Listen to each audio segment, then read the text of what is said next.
오늘은 본문의 말씀을 통하여 하나님께 감사하는 삶이란 주제로 말씀을 나누도록 하겠습니다. 여러분, 오늘 본문을 보면 주님을 삶의 중심에 모시고 살아가는 성도들이 실천해야 하는 이 삶의 중요한 덕목들이 기록되어 있습니다.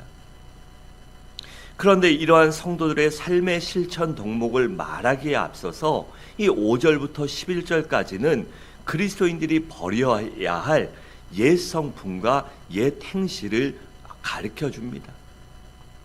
그래서 5절은 이렇게 말합니다. 그러므로 땅에 있는 지체를 죽이라. 곧 음란과 부정과 사욕과 악한 정욕과 탐심이니 탐심은 우상 숭배니라 라고 했습니다. 여러분, 우리 그리스도인들도 이 세상 속에 이 죄악된 세상에서 살아가기 때문에 끊임없이 내가 아무리 믿음으로 살려고 해도요, 끊임없이 탐욕이나 쾌락이나 음란이나 여러 가지 죄악의 문제들이 원수마귀의 유혹이 우리를 괴롭히고 유혹합니다. 그렇기 때문에 이런 문제들 앞에서 먼저 땅에 있는 지체를 죽이라고 말한 것입니다. 왜일까요? 바로 내가 죽지 않으면 이러한 유혹을 이겨낼 수 없기 때문입니다. 아무리 옳게 살려고 노력을 해도 부정하고 악하고 더러운 것을 버리지 않으면요, 하나님의 성품을, 이 삶을 살아갈 수 없는 것입니다. 여러분, 오늘 교회에 올 때 어떻게 하셨습니까? 물론 어젯밤에 자면서 땀을 막 한 바가지 흘린 분은 없겠지만 아침에 올 때 깨끗하게 올리면 어떻게 합니까? 먼저 싹 씻어내야 합니다. 그 전날 아무리 화장을 했어도요, 오늘 자고 일어나면 이게 땀도 나고 번졌기 때문에요, 싹 닦아내고 싹 씻어내고 깨끗하게 한 다음에 그 뒤에 무엇이 되는 것입니다. 그래서 땅에 있는 지체를 죽이라고 말씀한 것입니다. 여러분, 그렇게 내가 죽고 예수의 십자가 보혈을 의지할 때 우리가 미혹을 이길 수 있는 여러 가지 힘을 얻을 수 있는 것입니다. 그렇기 때문에 성도들이 미혹에서 벗어나 승리할 삶을 살기 위해서는 먼저 옛사람을 벗어버리고 새사람을 입어야만 하는 것입니다.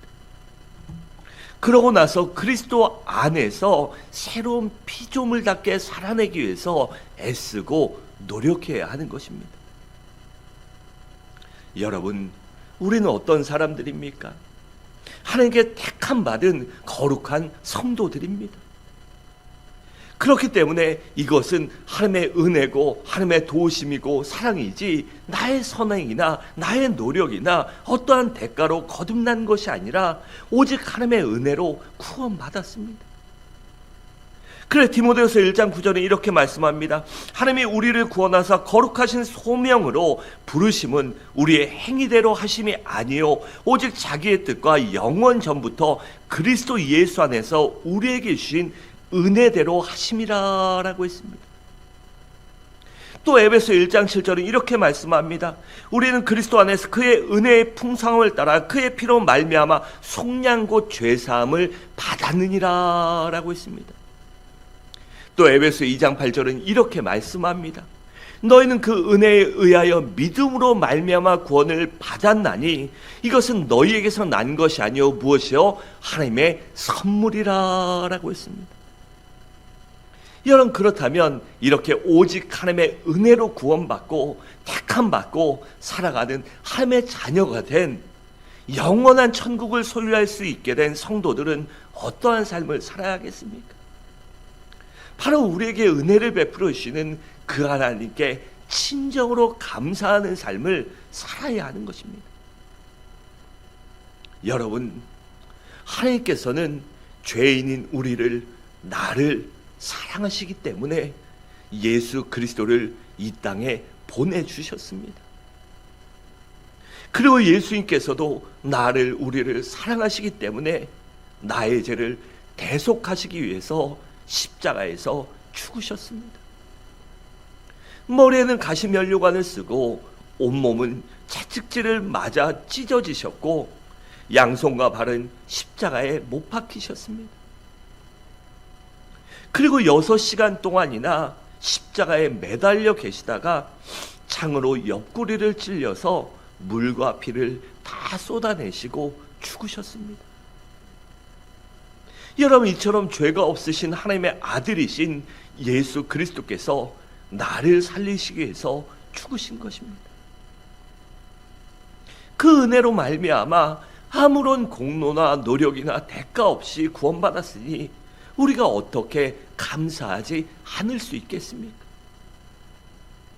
여러분, 우리가 거듭났다는 것은 단순히 우리의 종교가 기독교가 된 것이 아닙니다. 마귀의 종이 하나님의 자녀로, 어둠의 자녀가 빛의 자녀로, 지옥 갈 사람이 천국 백성으로 변화받은 것입니다. 그러니 이보다 더 큰 은혜와 사랑이 어디 있겠습니까? 그렇기 때문에 우리는 하나님께 감사하는 삶을 살아야만 하는 것입니다. 그래서 에베소 5장 20절은 우리에게 이렇게 말씀합니다. 범사에 우리 주 예수 그리스도의 이름으로 항상 하나님 아버지께 감사하며 라고 있습니다. 또 데살로니가서 5장 18절은 이렇게 말씀합니다. 범사에 감사하라. 이것이 그리스도 예수 안에서 너를 향하신 하나님의 뜻이니라 라고 말씀하셨습니다. 그렇다면 우리가 하나님께 감사하는 삶을 살기 위해서는 어떻게 살아야 할까요?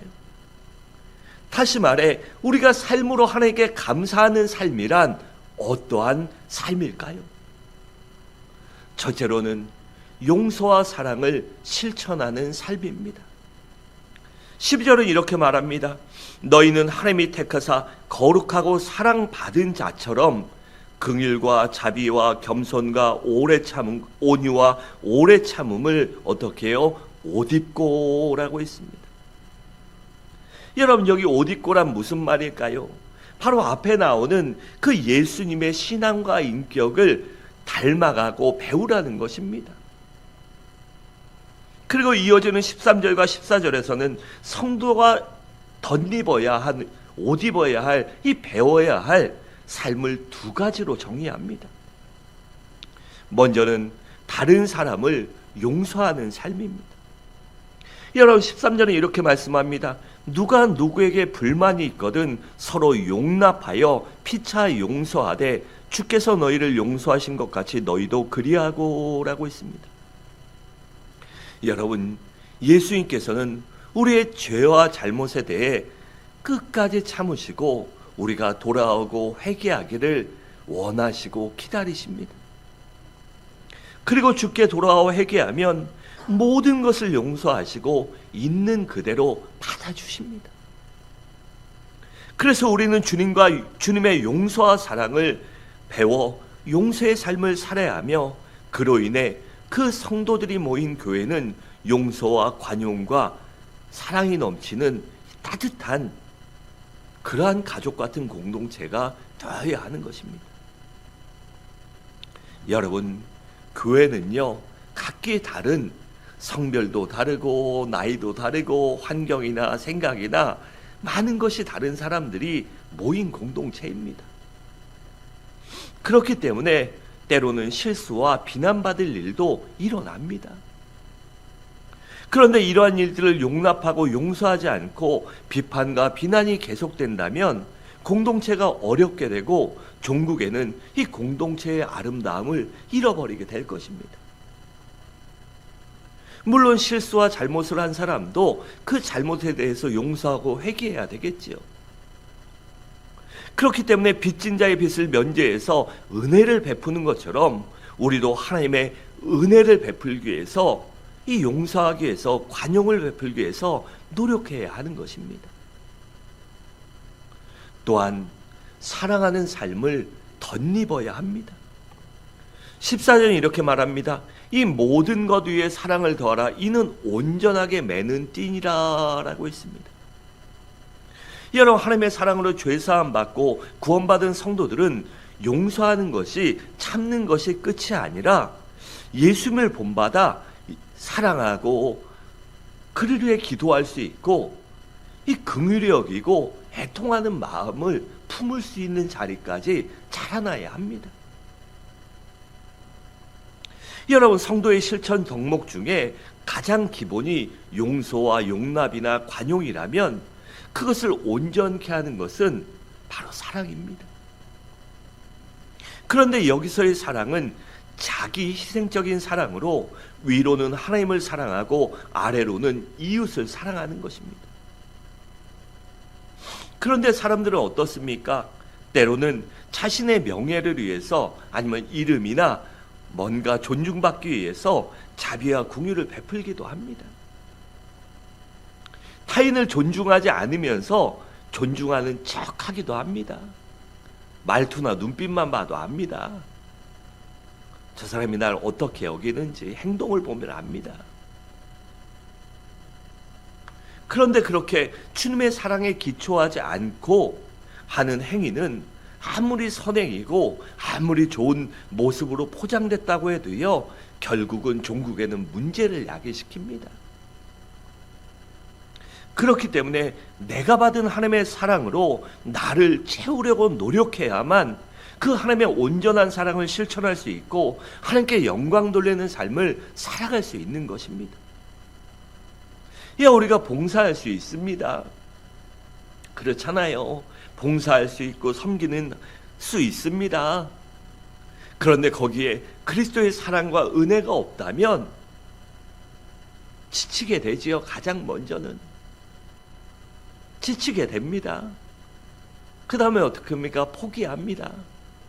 그리고 방관합니다. 그리고 안 하면 안 되니까 그냥 신용만 냅니다.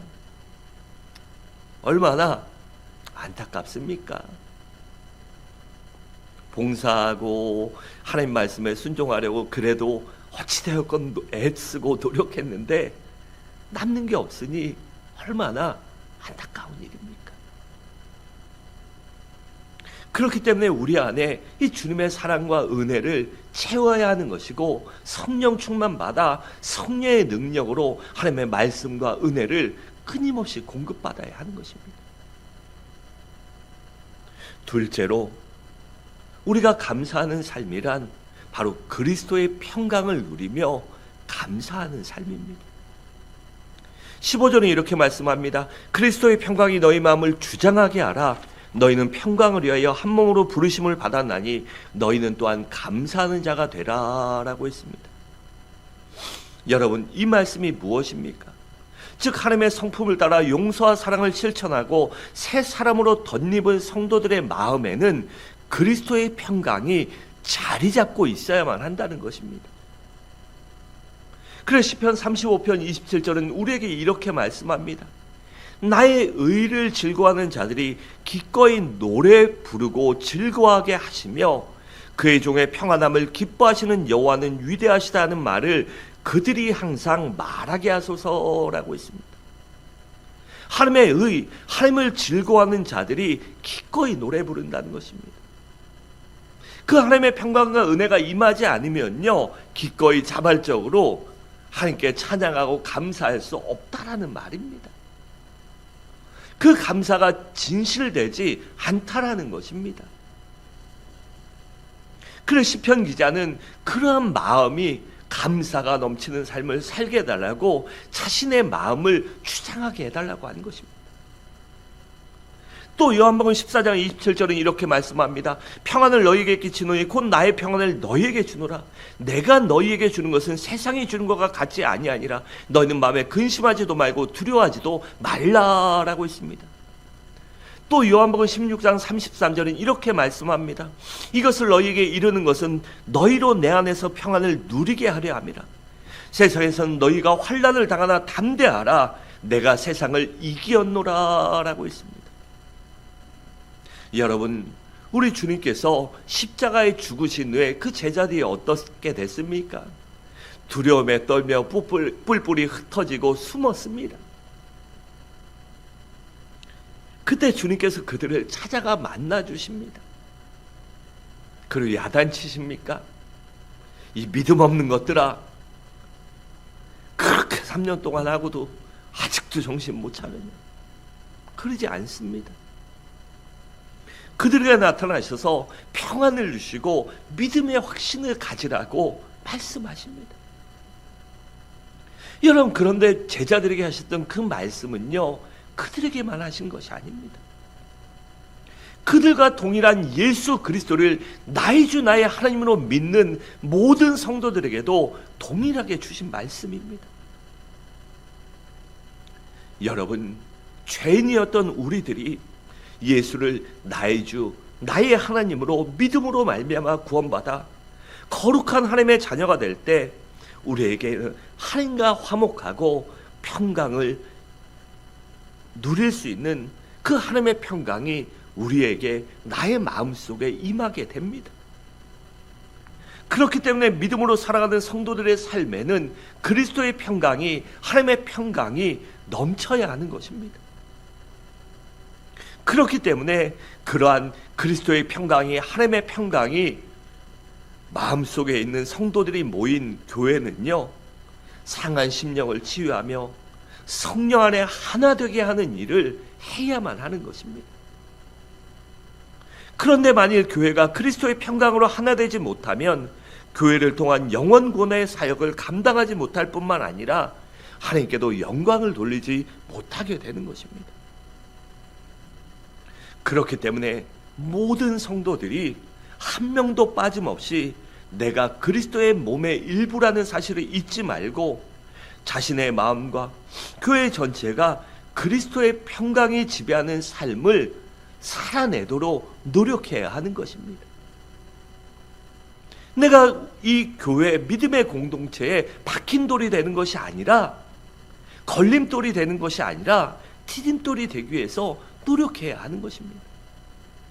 나 때문에 주변 성도들이 시험 들고 교회가 어려워지고 문제당하고, 그게 아니라 나 때문에 교회가 평안하고 성도들이 은혜 받고 그러한 삶을 살아내기 위해서 애쓰고 노력해야 하는 것이에요. 여러분, 이건 굉장히 중요한 일입니다. 그런데 만약에 그러한 노력을 하지 않는다, 애쓰지 않는다, 물론 애쓴다고 다 되는 거 아닙니다. 노력한다고 어떻게 사람이 100%가 있을 수 있겠습니까? 때론 누구나 실수하고 넘어질 수 있습니다. 때로는 걸림돌이 될 수도 있습니다. 하지만 그 사실을 인지했다면 회개하고 돌이켜서 걸림돌이 아니라 디딤돌이 되기 위해서 노력해야 하며 그리스도의 평강을 내 마음에 넣어서 내가 먼저 진정으로 감사하고 그 은혜 가운데 살아가기 위해서 노력해야 하는 것입니다. 마지막으로 예배와 교제를 통해 감사하는 삶을 살아야만 합니다.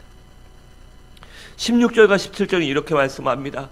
그리스도의 말씀이 너희 속에 풍성히 거하여 모든 지혜로 피차 가르치며 권면하고 시와 찬송과 신령한 노래를 부르며 감사하는 마음으로 하나님께 찬양하고 또 무엇을 하든지 말에나 일에나 다 주 예수의 이름으로 하고 그를 힘입어 하나님 아버지께 감사하라라고 했습니다.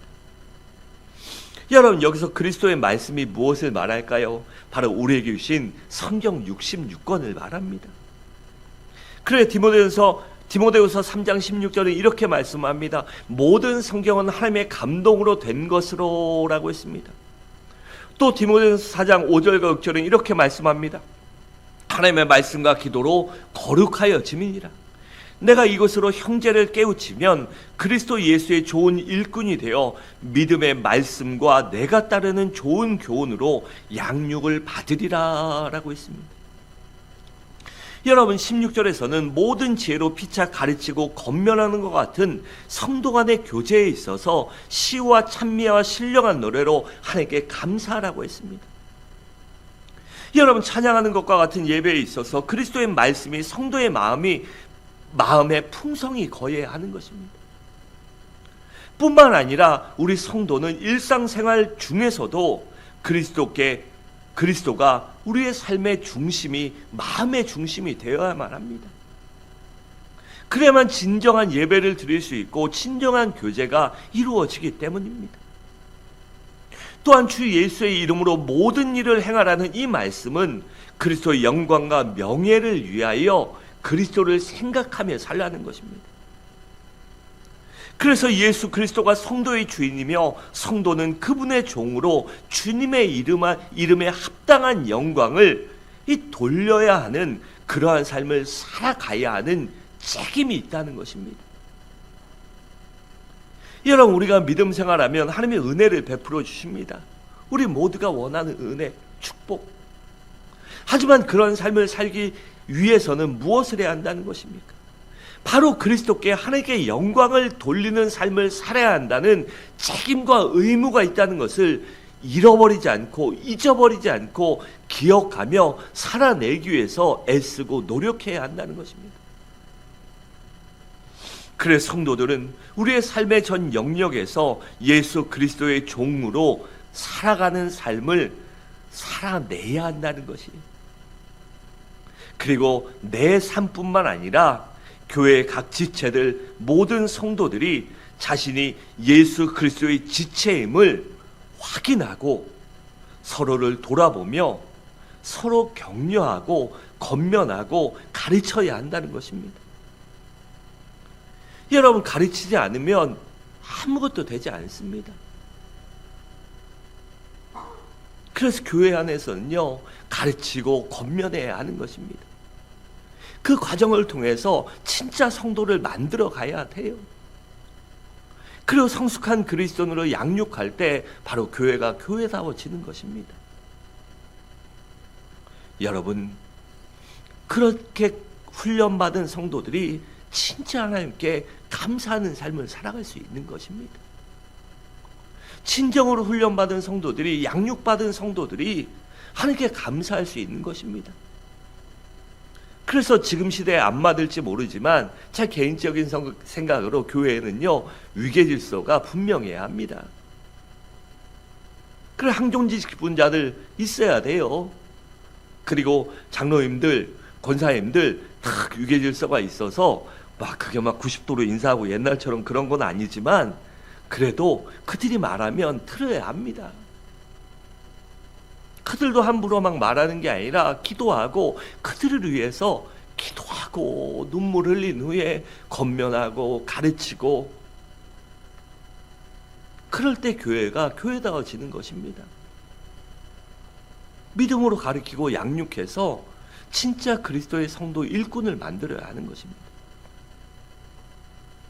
또한 성도가 지켜야 할 마지막 덕목은 감사라고 본문은 말씀합니다.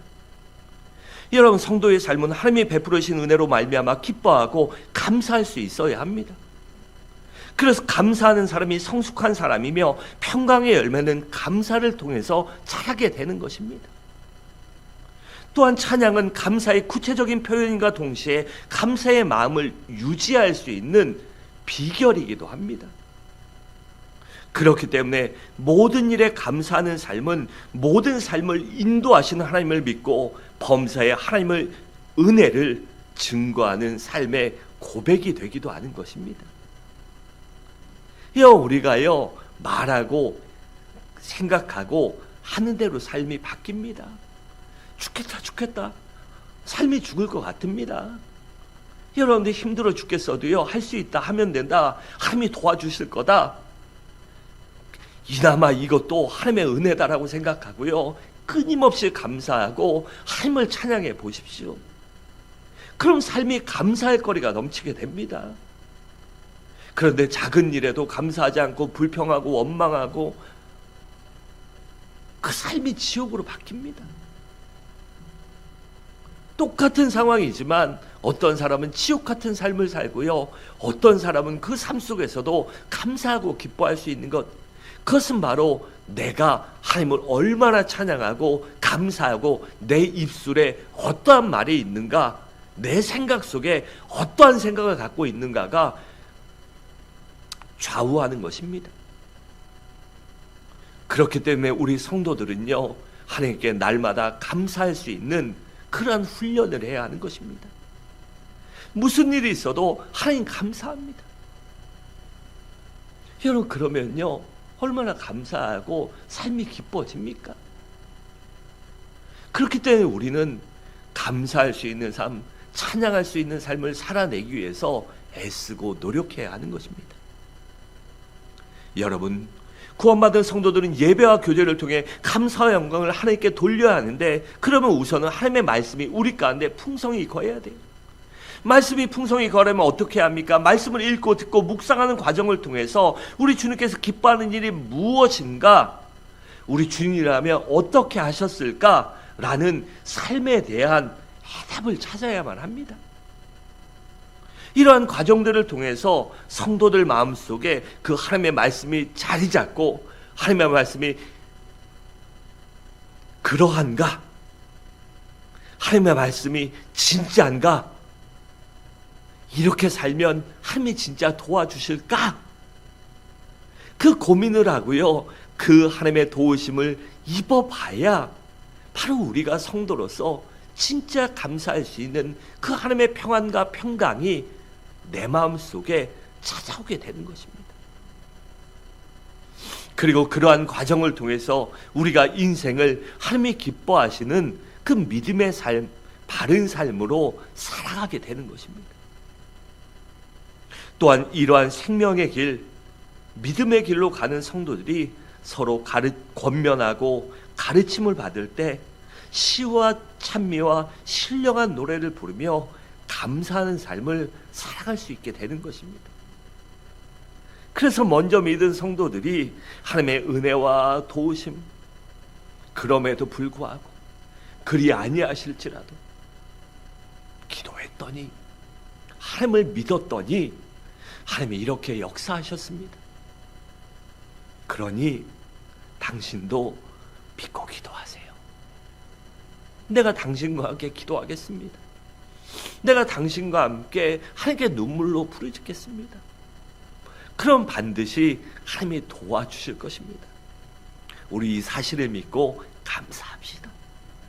우리 이 사실을 믿고 그 함께 하실 하나님, 역사하실 하나님께 찬양하고 영광 돌립시다라고 그렇게 권면하고 가르치며 함께 살아내야 하는 것입니다. 그리고 이러한 성도들이 교제하고 예배할 때 바로 그리스도의 평강이 우리 마음에 임하게 되며, 우리들에게 임하게 되며, 그 삶을 살아내며 진정으로 더욱더 감사할 수 있는 삶을 살아갈 수 있는 것입니다. 사랑하는 성도 여러분, 말씀을 마치도록 하겠습니다. 우리 모두 우리 삶에 있는 감사하지 못하게 하는 그 원인을 제거하고 항상 하나님께 감사하는 삶을 살아가시기 바랍니다.